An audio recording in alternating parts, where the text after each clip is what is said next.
देखिए मकाम शुक्र है अच्छा कि रब ताला अपने बंदों का भरम कायम रखता है। एक आदमी मेरी तरह का गुनाहगार है, रब उसके गुनाहों पर पर्दा डाले हुए है, उसको अपनी मखलूक में मकबूल कर देता है। तो मकाम खौफ भी है और मकाम शुक्र भी है। जी सर। खौफ ये है कि अल्लाह ताला जी सर। इस भरम को कायम ही रखे, टूट ना जाए।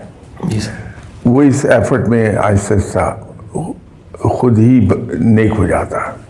सही। एक आदमी माली लिहाज से कोई ज़्यादा अच्छा नहीं है, लेकिन रब ताला उसका एक भरम कायम रखे कि लोग उसे बहुत अमीर समझते हैं। जी सर। मकाम शुक्र है कि रब ने उसका भरम कायम रखा हुआ है।